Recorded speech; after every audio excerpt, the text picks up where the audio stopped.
Working out like a bodybuilder is never gonna get you the results that you want, especially if you're natural. If you're natural, then you have to push the body toward its limit. So that means you have to be working out fast, hard, and going to a complete failure, because that's the only way that your body is actually gonna get stressed out to the point that you actually change, because you're not on steroids. So I'm gonna give you an example of how to train. So just stick with the whole video so you can see what one set is supposed to look like.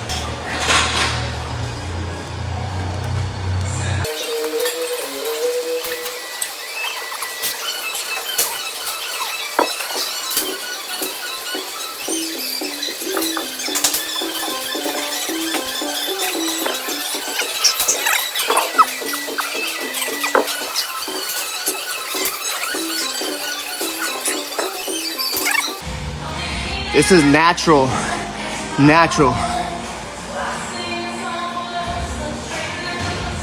No, I refuse to believe this video is serious. This can't be serious. It's 2:25, guys. Beside the fact we have pretty clear and conclusive science behind hypertrophy and how it works, it's not about explosiveness and speed. As a matter of fact, it's those last reps when the speed goes down, when velocity decreases, is when the most of the hypertrophy stimulus occurs.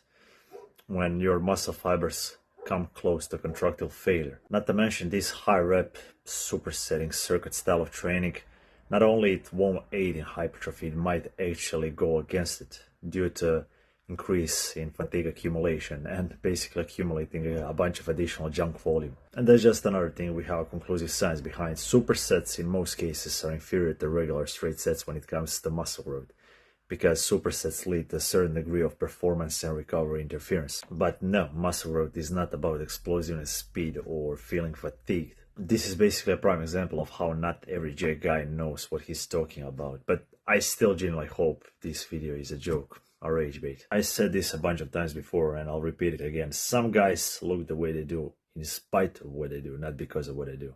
Yeah, genetics can be a tricky thing.